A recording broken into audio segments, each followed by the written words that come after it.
আসসালামু আলাইকুম রহমতুল্লাহ। আমার ইউটিউব চ্যানেল ও ফেসবুক পেজ আশিক এডুকেশন ভিডিওর পক্ষ থেকে কাছের ও দূরের যে যেখান থেকে আমার এই ভিডিও দেখতেছো তোমাদের সকলকে জানাই আন্তরিক শুভেচ্ছা ও অভিনন্দন।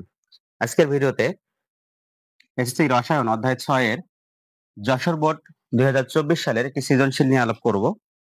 দেখো এই সৃজনশীলের ক নম্বরটা কি বলছে। ক নম্বরে বলছে বিক্রিয়ার হার কাকে বলে। এটি সপ্তম অধ্যায়ের একটি কোশ্চেন, ষষ্ঠ অধ্যায়ের সাথে অ্যাড করে দিচ্ছে। আমি এর আগেও বলছি যে রসায়নের সৃজনশীল যেকোনো অধ্যায়ের সাথে যেকোনো অধ্যায়ের মিল করে দিতে পারে। কোন অধ্যায় থেকে যে একবারে সবগুলোই আসবে এমনটা কিন্তু না, যে কোনো অধ্যায়ের সাথে কিন্তু দিতে পারে। এই জন্য সবগুলো অধ্যায় ভালো করে পড়তে হবে। দেখো বিক্রিয়ার হার কাকে বলে, এর জন্য আমাকে জানতে হবে যে বিক্রিয়াটা কি। বিক্রিয়া হচ্ছে রাসায়নিক বিক্রিয়া হচ্ছে আহ, একাধিক পদার্থ পরস্পরের সাথে যুক্ত হয়ে সম্পূর্ণ ভিন্নধর্মী নতুন পদার্থ উৎপন্ন করবে। তো এই হার বলতে বোঝায়, আমরা কিন্তু ফিজিক্সে পড়ছি যে হার বলতে বোঝায় কোনো কিছুকে সময় দ্বারা ভাগ। অর্থাৎ কোনো বিক্রিয়ক উৎপাদ যে পরিণত হবে বা উৎপাদ যে পরিণত করবে সে কত সময়ের মধ্যে করবে, অর্থাৎ প্রতি একক সময়ে যে পরিমাণ বিক্রিয়ক বিক্রিয়া করে উৎপাদে পরিণত হয় সেই পরিমাণটাকে বিক্রিয়ার হার বলে। আমরা এটা সপ্তম অধ্যায়ে আরো বিস্তারিত জানবো ইনশাল্লাহ। তো আপাতত আর এটা নিয়ে আর কিছু বলতেছি না। এরপরে দেখো গ্যালভানিক কোষে লবণ সেতু ব্যবহার করা হয় কেন। এটি মূলত অষ্টম অধ্যায়ের একটি কোশ্চেন। গ্যালভানিক কোষে লবণ সেতু ব্যবহার করা হয় কেন, অষ্টম অধ্যায়ের একটি কোশ্চেন। অষ্টম অধ্যায়ে গ্যালভানিক সেল, সেখানে আমাদের লবণ সেতুর প্রয়োজন হয়, কেন প্রয়োজন হয় সেটি শুধু জানতে চাইছে। তো আমরা যদি অষ্টম অধ্যায় পড়ে থাকি তাহলে আমরা জানবো যে গ্যালভানিক সেলে দুই পাশে দুটি ধাতুর দ্রবণ নিতে হয় এবং ক্যাথোড অ্যানোড হিসেবে ওই যে দ্রবণ নিব সেই দ্রবণে দুইটা ধাতু নিতে হয়। দ্রবণে যদি ধরো একদিকে আমি কপার সালফেট নিই তাহলে ওখানে ক্যাথোড বা অ্যানোড হিসেবে যেটাই হোক না কেন ধাতু সক্রিয়তা হিসেবে অ্যানোড ক্যাথোড নির্ণয় হয়। আমরা অষ্টম অধ্যায়ে এটা বিস্তারিত জানবো ইনশাল্লাহ। তো যেখানে হচ্ছে কপার সালফেট নিব সেখানে কপার দণ্ড নিব, আর যেটাতে জিঙ্ক সালফেট বা অন্য কিছু নিব সেটাতে সেই ধাতুর ধরো জিঙ্ক সালফেট নিব তাহলে জিঙ্কের দণ্ড নিব। এটাকে একটা বাতির সাথে সংযুক্ত করে দিতে হবে। তখন এই দ্রবণগুলোর মধ্যে বিক্রিয়া সংঘটিত হবে এবং সেইখানে একটা পাত্রে ক্যাটায়নের পরিমাণটা বেড়ে যাবে আর একটা পাত্রে অ্যানায়নের পরিমাণটা বেড়ে যাবে। এই আয়নের অসমতাকে সমতা করার জন্য দুইটা পাত্রের মধ্যে একটা বাঁকানো একটা নল দিতে হবে। নলের মধ্যে লবণ সেতু হিসেবে পটাশিয়াম ক্লোরাইড এবং অন্যান্য লবণও ব্যবহার করা হয়ে থাকে, তবে অধিকাংশ ক্ষেত্রেই পটাশিয়াম ক্লোরাইড লবণ ব্যবহার করা হয়। তো এই সেতু লবণ সেতুটা ব্যবহারের মূল কারণ হলো যে যৌগটা আছে এই যৌগ যে দ্রবণ দুটি আছে এই দ্রবণ দুটিতে আয়নের অসমতা দেখা দেয়। এই অসমতাটাকে সমতায় ফিরিয়ে নিয়ে আসা। যেখানে ক্যাটায়নের প্রয়োজন হচ্ছে সেখানে লবণ থেকে দুইটা অংশ বের হয়, ক্যাটায়ন অ্যানায়ন, ওই দুইটা দুই দিকে যাবে।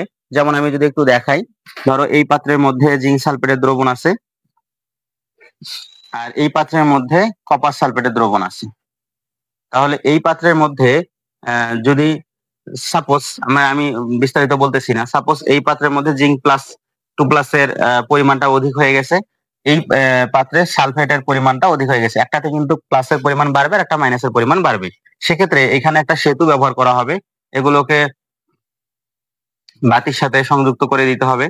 এভাবে এখানে কপার ধাতু নিতে হবে, এখানে জিঙ্ক ধাতু নিতে হবে। এখানে লবণ সেতু হিসেবে এরকম একটা বাঁকানো নল এর ভিতরে প্রবেশ করাইতে হবে। তো এখানে যদি আমি পটাশিয়াম ক্লোরাইড কে নেই তাহলে এই এটা দুইটা প্রান্ত, একটা পটাশিয়াম প্লাস আর একটা হচ্ছে ক্লোরিন মাইনাস, যেদিকে যেটার প্রয়োজন হবে। যেমন এখানে জিঙ্ক 2+ এর পরিমাণটা বেড়ে গেছে, সুতরাং এই ক্লোরিনটা অর্থাৎ ঋণাত্মক আয়নটা এদিকে আসবে আর এদিকে ঋণাত্মক আয়ন বেড়ে গেছে এই জন্য পটাশিয়াম আয়নটা এদিকে যাবে এবং উভয় দিকের আয়নের সমতা বিরাজ করবে, যার ফলে বিক্রিয়াটা চলতে থাকবে। অর্থাৎ গ্যালভানিক সেলের বিক্রিয়াটাকে সচল রাখার জন্য লবণ সেতুর প্রয়োজন, আবার বিক্রিয়ার অসমতাটাকে সমতা করার জন্য লবণ সেতুর প্রয়োজন, ক্যাটায়ন এবং অ্যানায়নের পরিমাণ সমান বজায় রাখার জন্য হচ্ছে লবণ সেতু প্রয়োজন। এরকম লবণ সেতু এরকম কারণে লবণ সেতু ব্যবহার করা হয়ে থাকে। আশা করি তোমরা খ নম্বরটা বুঝতে পারছো। এবার দেখো গ নম্বর প্রশ্নের আমরা অ্যান্সার করব।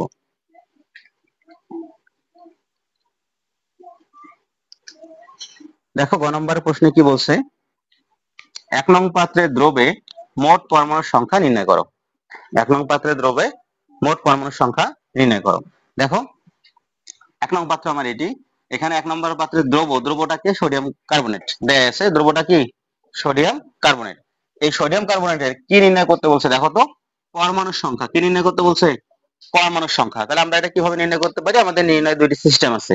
একটা হচ্ছে ঐকিক নিয়ম পদ্ধতি আর একটা আছে সূত্রের সাহায্যে। তা আমি বলছি যে সমাধানগুলো আমরা কখনো ঐকিক নিয়মে যখন প্রয়োজন হবে তখন করব, তাছাড়া ঐকিক নিয়মে আমরা করব না। যেগুলো সূত্র দিয়ে হবে সূত্র দিয়ে করব, তাহলে দ্রুত শেষ করা যাবে। তো দেখো এখানে বলছে মোট পরমাণুর সংখ্যা। তা আমরা জানি যে অণু পরমাণু যেটা সংখ্যায় নির্ণয় করতে বলুক সেটা কিন্তু এন এর মান হয়। কিসের মান হয়? এন এর মান হয়। তাহলে আমরা বুঝতে পারলাম যে এখানে যে সূত্রটা প্রয়োগ হবে সেখানে অবশ্যই এন থাকতে হবে। তাহলে আমরা যে সূত্র শিখে আসছি, সূত্র শিখছি কিন্তু N equal W divided M equal N divided 6.023 গুণন 10 to the power 23 equal V divided 22/4 এমন আমরা জানি। তো এখন এন এর মান বের করতে হবে। আমরা এটা পেয়ে গেলাম যে এন এর এখানে মোট পরমাণু সংখ্যা বলছে, অর্থাৎ এন এর মান নির্ণয় করতে হবে। তাহলে এই টার্মটা হবে এন ডিভাইডেড 6.023 গুণন 10 টু দি পাওয়ার 23 হবে। এখন দেখতে হবে আর কি কি আছে। এখন এই 1 নম্বর পাত্রের কথা বলছে। 1 নম্বর পাত্রে দেখো এখানে কিন্তু ভি এর মান আছে। তো ভি এর মান যদি আমি এটা ধরি, ভি এর মান এটা ধরি, এটা কিন্তু আমাদের প্রমাণ তাপমাত্রায়, এখানে কিন্তু প্রমাণ তাপমাত্রা বলা হয়নি, তারপরে ধরে নিলাম যে এটা ভি এর মান। যেহেতু ভি এর মান ধরি তাহলে এটার সাথে এটার একটা রিলেশন আসতেছে। এখন এখানে দেখো মোলারিটি দেওয়া আছে। আচ্ছা মোলারিটি কি এখানে আছে? নাই। তাহলে এখানে কিন্তু যেহেতু মোলারিটি সূত্র নেই, তাহলে আমরা ভি দিয়ে এটার সাথে কিন্তু রিলেশন করতে পারবো না বা সম্পর্ক করতে পারবো না। তাহলে এই মোলারিটিটা কোথায় গেল, তাই না? তাহলে আমাদের যেহেতু এখানে মোলারিটি আছে, ফার্স্ট আমাদের চিন্তা করতে হবে মোলারিটি সূত্র পড়বে। কিসের সূত্র? মোলারিটি সূত্র। তারপর মোলারিটির সূত্র থেকে কিভাবে ওখানে এন কে ঢোকানো যায় বা মোলারিটির সূত্র থেকে কিভাবে এন বের করা যায়, আমাদের সেই চিন্তা করতে হবে। তাহলে আমাদের এখানে যে সূত্র লাগবে, প্রথমত মোলারিটির সূত্র লাগবে। মোলারিটির সূত্র আমরা কি জানি? এস ইকুয়াল ডাব্লিউ গুণন 1000 ডিভাইডেড এমভি। এটা জানি কিনা বলতো? এখন দেখো এই সূত্রটাকে যদি আমরা একটু সাজায় গোছায় লিখি, তাহলে কিন্তু এখান থেকে আমরা ওই সূত্রটা বের করতে পারবো। কিভাবে দেখো? এই ডাব্লিউ আর এম এই দুটোকে একসাথে করো তো, করা যায় না? ইনটু এটাকে এভাবে আলাদা করে লেখা যায় 1000 ডিভাইডেড ভি। দেখো এটা এটা যদি গুণ করে আবার ডাব্লিউ গুণন 1000, এম আর ভি গুণ করে আবার এই আগের মতোই হচ্ছে, তাই না? এবার দেখো তো ডাব্লিউ বাই এম, এই যে ডাব্লিউ বাই এম মানে কি লেখা যায়? এন লেখা যায় না? তাহলে আমরা ডাব্লিউ বাই এম না লিখে আমরা এখানে এন লিখলাম। কোনো অসুবিধা আছে? তাহলে দেখো এখানে আমাদের কি থাকতেছে 1000 ডিভাইডেড ভি। তাহলে এটাকে যদি আমরা গুণ করে দেই, এটা উপরের সংখ্যা 1000 এর সাথে গুণ হবে, তাহলে আমরা পাচ্ছি 1000 এন ডিভাইডেড ভি, আর ইকুয়াল থাকতেছে এদিকে এস। এটাকে যদি আমরা সাজায় লিখি, আচ্ছা মোলারিটি সূত্র থেকে আমরা এটা পাচ্ছি, তাই না? এখন এখান থেকে যদি আমরা এন এর মানটা বের করতে পারি, ভালো করে খেয়াল করো, আমরা যদি এখান থেকে এন এর মানটা বের করে নিতে পারি, এই এন মানে কি এটা না? যদি আমরা এখান থেকে এন এর মানটা বের করতে পারি, অথবা এই এন এর জায়গায় যদি এটা আমরা বসায় দেই, তাহলে কি ওই বড় হাতের এনটা বা যেটার মানটা বের করতে বলছে কতটি, সেটা কি পারবো না? পাবো কিনা বলো? তাহলে আমরা যেটা করব, দেখো আমাদের এই সূত্রটা আমরা সরাসরি ইউজ করব। আমরা এটা থেকে এটা ভেঙে ভেঙে নিয়ে আসতে পারি, অথবা এটা বাদ দিয়ে সরাসরি, যেহেতু হয় এটা সরাসরি আমরা লিখতে পারি। তাহলে দেখো আমরা যেটা লিখবো, দেখো আমরা জানি, একটু আগে আমরা দেখলাম S equal 1000 N divided V হয়। দেখলাম কিনা এই সূত্রটা? বলতো এই সূত্রটা আমরা এখানে প্রয়োগ করব, ঠিক আছে? এখন এখান থেকে আমাদের কি কাজ? এন এর মান বের করা টার্গেট, তাই না? তাহলে আমরা ওইটাকে এইদিকে নিয়ে আসবো। দেখো তো এই এস এর নিচে মনে মনে কি একটা এক আছে না? মনে মনে একটা কি এক আছে না?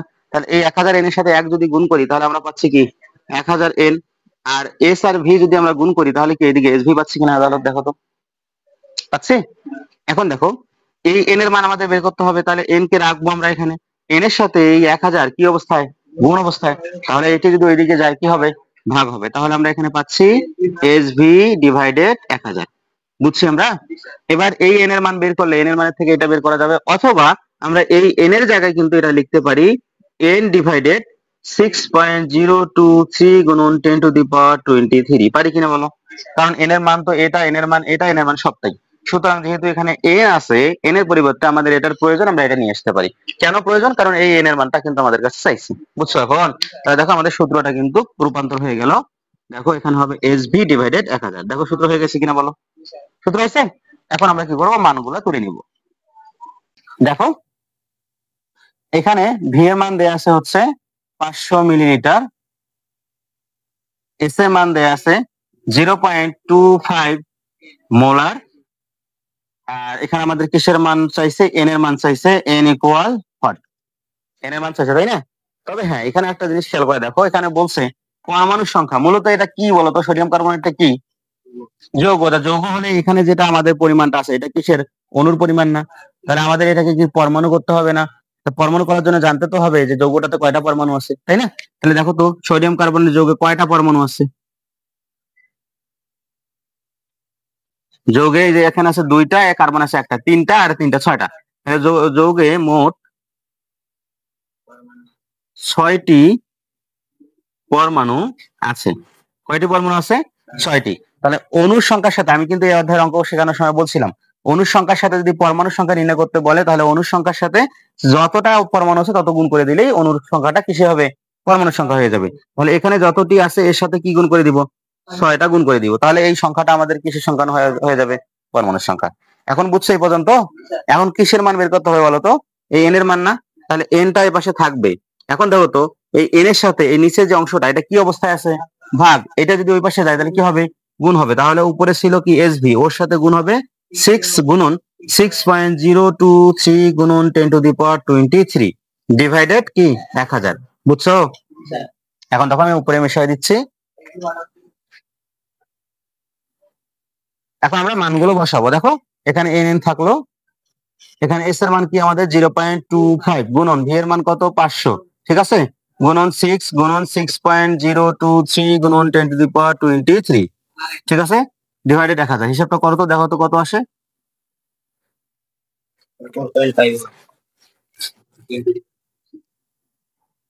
কত আসে? 4.51 গুণন 10⁻23, এত টি পরমাণু। বুঝছো কিনা এখন বলো? অসুবিধা আছে? তাহলে যদি অণুর সংখ্যা বের করতে বলতো তাহলে কিন্তু আমাদের এই যে এই 6টা গুণ করা লাগতো না। লাগতো কি? লাগতো না। যেহেতু পরমাণুর সংখ্যা চাইছে, তাহলে ওই যৌগে কয়টা পরমাণু আছে সে পরমাণুটা অণুর সংখ্যা ওই 6.023 গুণন 10⁻23 ওর সাথে কি করে দিতে হবে? গুণ করে দিতে হবে। আমরা সেই কাজটাই করে নিচ্ছি, ঠিক আছে? কখনো যদি কোনো যৌগের মধ্যে পরমাণুর সংখ্যা চায়, তাহলে তোমরা ওই 6.023 গুণন 10⁻23 ওর সাথে কি করবা? পরমাণুটা গুণ করে দিবা, ঠিক আছে? আচ্ছা, এ পর্যন্ত অসুবিধা নাই আশা করি, আছে? আচ্ছা, এবার দেখো আমরা ঘ নম্বর প্রশ্নের সমাধান করব। কি বলছে? 1 ও 2 নং পাত্রের দ্রবণ একত্রে মিশ্রিত করলে প্রমাণ অবস্থায় কত লিটার গ্যাস পাওয়া যাবে? গাণিতিকভাবে বিশ্লেষণ করো। তো 1 ও 2 নং পাত্রের দ্রবণকে মিশ্রিত করতে বলছে। মিশ্রিত তার মানে দুইটা যদি মিশ্রিত করি, দুইটার মধ্যে কি বিক্রিয়া ঘটবে না? তাহলে আমাদের কি দেখো, দুইটি যদি মিশ্রিত করি, একটা হচ্ছে আমাদের কি সোডিয়াম কার্বনেট, একটা হচ্ছে HCl হাইড্রোক্লোরিক অ্যাসিড, তাই না? এখন এই দুইটা যদি আমরা একত্রে মিশ্রিত করি, তাহলে এদের মাঝে কি হবে? বিক্রিয়া ঘটবে। তা বিক্রিয়া ঘটলে কি উৎপন্ন হবে? দেখো আমি কিন্তু শেখাইছিলাম বিক্রিয়া করানোর সময় যে যদি যৌগ থাকে তাহলে সেটাকে কি করবা? প্লাস মাইনাস করে নিবা। এই যে প্লাস মাইনাস করে নিবা, নেওয়ার পরে একটার প্লাস আর একটার মাইনাসের সাথে, আর আরেকটার প্লাস আর একটার মাইনাসের সাথে, তাহলে এই প্লাসটা এই মাইনাসের সাথে যখন যাবে, তাহলে সোডিয়াম আর ক্লোরিন গেলে সোডিয়াম ক্লোরাইড হবে। কি হবে? Sodium chloride. এখন এরও যোজনী 1, এরও যোজনী 1 দেওয়ার কোনো প্রয়োজন নাই। তার মানে এখানে যৌগটা আমার সোডিয়াম ক্লোরাইড প্লাস এর সাথে এইচ প্লাস, এটা আমাদের এটার সাথে এটার বিক্রিয়া হইলো, তাই না?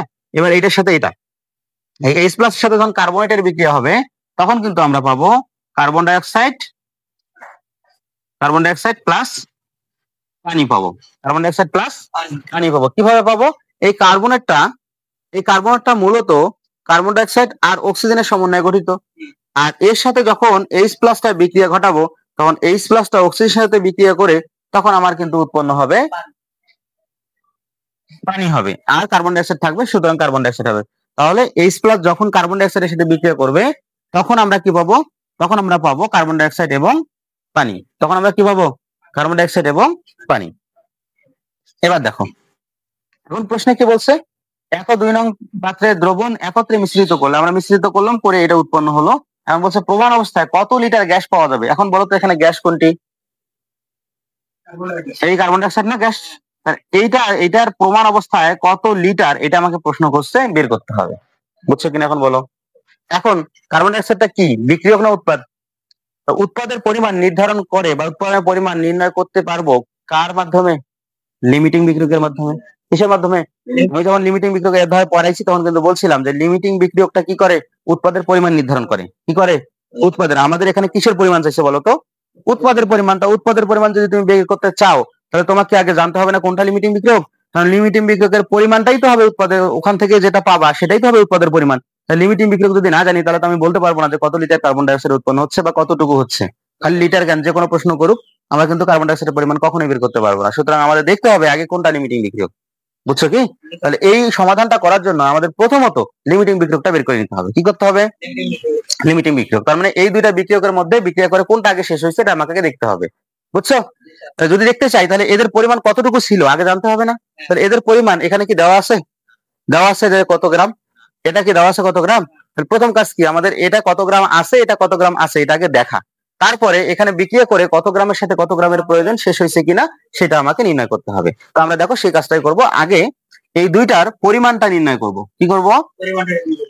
পরিমাণটা নির্ণয় করে নিব। তাহলে দেখো প্রথম কাজ, সোডিয়াম কার্বনেট এর পরিমাণ, আমরা এটা পরিমাণ নির্ণয় করব। দেখো মোলারিটি সূত্র না, পরিমাণ করার জন্য মোলারিটি সূত্র আমরা জানি, কি জানি? W ইকুয়াল SMV ডিভাইডেড 1000, এটা জানি না? এখন এখানে আমাদের মান তুলতে হবে। দেখো এস এর মান কত? এস এর মান হচ্ছে 0.25 মোলার। তারপর হচ্ছে ভি এর মান কত? ভি এর মান হচ্ছে 500 মিলিলিটার। তারপর এখানে এম এর মান লাগতেছে, এম হচ্ছে সোডিয়াম কার্বনেট। সোডিয়াম কার্বনেট হিসাব করলে কত হয়? 46, টোটাল হয় 106, তাই না? 106। আর হচ্ছে কি লাগতেছে? এস এম ভি, তিনটে আসলে আর কিছু দরকার নেই। ডাব্লিউ ইকুয়াল হট, ঠিক আছে? এখন দেখো মান বসাই, তাহলে এস এর মান, তাহলে এস এর মান পাচ্ছি আমরা 0.25 গুণন এম এর মান পাচ্ছি কত? 106 গুণন ভি এর মান কত পাচ্ছি? ভি এর মান 500 ডিভাইডেড নিচে হচ্ছে 1000। দেখো তো কত আসে? 13.25 এত গ্রাম। কি আমরা এখন সোডিয়াম কার্বনেটের পরিমাণ পাইছি? অনুরূপ ভাবে আমরা কার পরিমাণ নির্ণয় করব? HCl এর পরিমাণটা নির্ণয় করব, হাইড্রোক্লোরিক অ্যাসিড। HCl এর পরিমাণ দেখো ওই একই সূত্র হবে, W ইকুয়াল SMV ডিভাইডেড 1000। আমরা অনুরূপ ভাবে মানগুলো এখানে সাইডে তুলবো, আমি তুলতেছি না আর। এস এর মান আমাদের ওখানে কত? 0.325 তোমরা তুলে নিও মানগুলা। গুণন এম এর মান কত? HCl 35.5 আর হাইড্রোজেন 136.5, তাহলে 36.5। ভি এর মান কত? ভি এর মান 700। তোমরা সাইডে মান তুলে নিবা। ডিভাইডেড 1000, দেখো তো হিসাব করে কত আসতেছে?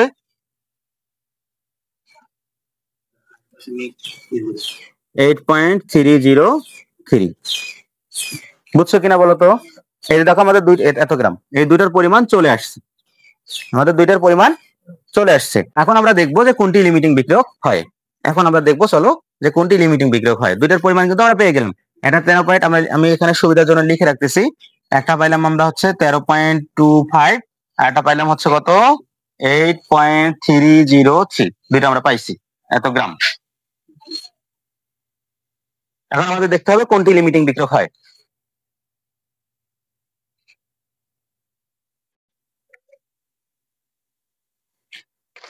দেখো আমাদের বিক্রিয়াটা ছিল এরকম, Na2CO3 প্লাস HCl বিক্রিয়া করে উৎপন্ন করতেছে হলো সোডিয়াম ক্লোরাইড, তারপর হচ্ছে plus carbon die oxide, plus হচ্ছে পানি। এখন দেখো আমাদের সমতাকরণের প্রয়োজন কিনা এটাকে দেখে নিতে হবে, যেহেতু হিসাব করব। তাহলে এখানে সোডিয়াম দুইটা, সোডিয়াম এখানে একটা, সোডিয়াম কম বেশি আছে, ক্লোরিন একটা একটা ঠিক আছে, হাইড্রোজেন এখানে একটা, এখানে দুইটা, হাইড্রোজেন ঠিক নাই, কার্বন ঠিক আছে। তাহলে আমাদের সোডিয়ামকে ঠিক করতে হবে। এখানে দুইটা আছে, সামনে 2 দিতে হবে। সোডিয়াম মিললো, ক্লোরিন মিললো, ক্লোরিন মিলে না, এখন ক্লোরিন দুইটা হয়ে গেছে, হাইড্রোজেন 2, তার মানে এখানে সামনে 2 দিতে হবে। এখন দেখো দুইটা হাইড্রোজেন মিলছে, দুইটা ক্লোরিন মিলছে, দুইটা সোডিয়াম মিলছে, একটা কার্বন মিলছে, অক্সিজেন তিনটা সব মিলে গেছে। আমাদের সমতাকরণ শেষ। এখন আমরা কি করব? হিসাব করব, তাই না? কারণ ওখানে গ্রামের পরিমাণ পাইছি, আমি এদেরও গ্রামে হিসাব করবো, এরও গ্রাম হিসাব করবো। তো এর গ্রাম হিসাব করলে আমরা একটু আগে করলাম, ম্যাথ করার সময় দেখলাম যে এর গ্রাম পাচ্ছি 106 গ্রাম, তাই না? আর এখানে আমরা হিসাব করে দেখছি 36.5 পাইছিলাম। ওই 36.5 এর সাথে যদি আমরা 2 গুণ করি তাহলে আমরা পাচ্ছি কত? 73 গ্রাম। কত গ্রাম পাচ্ছি? 73 গ্রাম। তাহলে এখন লিমিটিং বিক্রিয়কের নিয়ম কি আমি এই অধ্যায়ে শিখাইছিলাম, কি এত গ্রামের সাথে প্রয়োজন এত গ্রাম, একের সাথে কত, যত আছে ততর সাথে কত, এটা দেখতে হবে। তাহলে আমরা লিখবো সাজায় যে 106 গ্রাম সোডিয়াম কার্বনেট Na2CO3 এর সাথে প্রয়োজন কত গ্রাম? 73 গ্রাম। কাকে প্রয়োজন? HCl কে প্রয়োজন, তাই না? তাহলে অতএব ঐকিক নিয়ম আমরা করব 1 গ্রাম সোডিয়াম কার্বনেট এর সাথে প্রয়োজন, তাহলে কি হবে, 1 হলে ভাগ হয়, এটা গিয়ে ভাগ হবে, অর্থাৎ 73 থাকবে উপরে আর নিচে আসবে কত, 106 এত গ্রাম HCl। অতএব কত গ্রামের সাথে 13.25 গ্রাম সোডিয়াম কার্বনেট, কারণ আমরা দেখলাম এখানে বিক্রিয়ার মধ্যে কত গ্রাম আছে, 13.25, তাহলে 13.25 গ্রাম সোডিয়াম কার্বনেটের সাথে প্রয়োজন। তাহলে কি হচ্ছে দেখো, 73 গুণন 13.25 ডিভাইডেড কত, 106, দেখো তো কত গ্রাম আসে, 9.12, আরো আছে 9.125 এত গ্রাম, বুঝছো? তাহলে দেখো আমাদের 13.25 গ্রাম বিক্রিয়া ছিল, নেওয়া ছিল, এর সাথে HCl এর কত গ্রামের প্রয়োজন, 9.125 গ্রাম, কিন্তু দেখো তো কত গ্রাম নেওয়া হয়েছিল, তাহলে কি মানে ওটা শর্ট আছে না, পর্যাপ্ত পরিমাণে কি নেওয়া হয়েছে, নেওয়া হয়নি, তাহলে আমাদের লিমিটিং বিক্রিয়ক মানে অর্থাৎ বিক্রিয়া শেষ হয়ে যাবে কোনটা, এই যে HClটা, এটা আগেই শেষ হয়ে যাবে না, কারণ যদি 9.125 গ্রাম হতো তাহলে দুইটা একসাথে শেষ হতো, তাই না? তার মানে যেহেতু এখানে 8.303 প্রায় 1 গ্রামের মতো কম বেশি আছে, তাই না? যেহেতু কম আছে, যেহেতু এটা কম আছে, তার মানে এটা আগেই শেষ হবে, আর আমাদের কথা হলো যেটা আগে শেষ হয় সেটা কি বিক্রিয়ক, লিমিটিং বিক্রিয়ক, তাহলে এখানে আমাদের লিমিটিং বিক্রিয়ক কোনটা, HCl, তাহলে অতএব আমাদের এখানে লিমিটিং বিক্রিয়ক হচ্ছে HCl বা হাইড্রোক্লোরিক অ্যাসিড। যেহেতু আমাদের লিমিটিং বিক্রিয়ক হলো HCl, তাহলে আমরা যে উৎপাদটা পাবো, এই উৎপাদটা কিসের হবে, HCl এর পরিমাণ থেকেই হবে, কি থেকে হবে, HCl এর পরিমাণ থেকে হবে। তাহলে আমরা যেটা লিখবো যে এখানে আমাদের লিমিটিং বিক্রিয়ক কি, HCl বা হাইড্রোক্লোরিক অ্যাসিড, তাহলে হাইড্রোক্লোরিক অ্যাসিড এর পরিমাণ থেকে, এর পরিমাণ কতটুকু, কতটুকু আছে, 8.30, তাহলে হাইড্রোক্লোরিক অ্যাসিডের পরিমাণ কত, 8.303 গ্রাম থেকে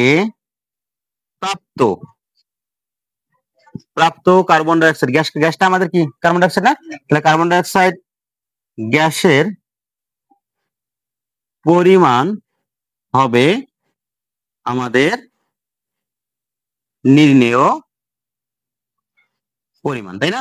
যে পরিমাণটা নির্ণয় করতে বলছে কার্বন ডাই অক্সাইডের, সেই পরিমাণটা কোত্থেকে হবে, আমাদের এই 8.303 গ্রাম থেকে হবে। কেন আমি বলছি যে লিমিটিং বিক্রিয়ক কোনটা, যেটা আগে শেষ হয়, আর যেটা শেষ হয় তার পরিমাণটাই কি উৎপাদের পরিমাণ নির্ধারণ করে। সুতরাং যেহেতু HClটা শেষ হয়েছিল, তাহলে এর যে পরিমাণ ছিল 8.303 গ্রাম, এই পরিমাণ থেকে যতটুকু কার্বন ডাই অক্সাইড পাওয়া যাবে, আমাদের বিক্রিয়া যতটুকু তার গ্যাসের কথা বলছে যে কতটুকু পাওয়া যাবে, সেই পরিমাণটাই কিন্তু এখান থেকেই বের হবে, কারণ এই পরিমাণটা আগে শেষ হয়ে গেছে, তার মানে যতটুকু বিক্রিয়া করছে ততটুকুই কার্বন ডাই অক্সাইড হবে, বুঝছো কি? তাহলে আমরা দেখবো যে এই গ্রাম থেকে বা এই পরিমাণ থেকে কতটুকু কার্বন ডাই অক্সাইড গ্যাস পাওয়া যায়। এবার দেখো, খেয়াল করো, দেখো আমাদের শেষে কার্বন ডাই অক্সাইড, তাহলে আমরা কার্বন ডাই অক্সাইড হিসাব করব, আর কি কার পরিমাণ থেকে, একটু আগেই লিখলাম আমি HCl এর পরিমাণ থেকে, তাই না? তাহলে আমরা HCl এর হিসাব করবো। দেখো তো HCl এর হিসাব যদি করি, আমরা একটু আগে দেখছিলাম যে এখানে আসতেছে এটা 73 গ্রাম, কত গ্রাম আসতেছে, 73 গ্রাম, আর কার্বন ডাই অক্সাইডের পরিমাণ কিসে চাইছে, দেখো তো লিটারে চাইছে, দেখো কিসে চাইছে, লিটার, কত লিটার, তাহলে তুমি এখানে এটা হিসাব কি করবা, লিটার করবা, এটা গ্রাম হিসাব করার দরকার আছে, লিটার করবা। দেখো আমি এর আগে বলছিলাম যে সামনে যদি কোনো কিছু না থাকে তাহলে সেটা কয় মোল বোঝায়, 1 মোল বোঝায়, তার মানে এখানে কয় মোল আছে, 1 মোল আছে, 1 মোল মানে 1 মোলের আয়তন, যেহেতু প্রমাণ অবস্থা বলছে, প্রমাণ অবস্থায় আমরা ভালো করেই জানি যে 22.4 লিটার, কত লিটার, 22.4 লিটার, তাহলে কি আমরা এখান থেকে এটা বলতে পারি না যে 73 গ্রাম HCl থেকে উৎপন্ন হয় বা পাওয়া যায়, পাওয়া যাওয়ার কথা বলছে, পাওয়া যাবে, তাহলে পাওয়া যায় লিখলাম, পাওয়া যায়, কত গ্রাম যায়, কত লিটার যায়, 22.4 লিটার কার্বন ডাই অক্সাইড, ঠিক আছে? অতএব 1 গ্রাম HCl থেকে পাওয়া যায় 22.4, উপরে থাকবে আর নিচে হচ্ছে কি 73। এখন কত গ্রাম থেকে আমরা বের করতে চাইছি, 8.303, একটু আগে আমি লিখছিলাম যে নির্ণয় যে পরিমাণটা সেটা হবে কি 8.303 গ্রাম থেকেই হবে। তাহলে দেখো এখানে 8.303 ইকুয়াল হচ্ছে, এটা উপরে গিয়ে কি হবে, গুণন হবে, কারণ একের থেকে বেশি গুণ হয়, তাহলে এখানে আমরা পাচ্ছি 22.4 গুণ হচ্ছে 8.303 ডিভাইডেড কি 73। এখন হিসাব করলে দেখো কত হয়, তাহলে 2.54747 এত লিটার কার্বন ডাই অক্সাইড। তাহলে এই পরিমাণটাই আমরা এই দুইটা মিশ্রিত করলে এখান থেকেই আমরা পাবো, বুঝতে পারছো? আশা করি এই যতটুকু করালাম এই বোর্ডের কোশ্চেন নিয়ে আর কোনো সমস্যা থাকবে না। তো আগামী ভিডিও পর্যন্ত সবাই ভালো থাকো, এই প্রত্যাশা এখানে আজকে শেষ করছি। আল্লাহ হাফেজ।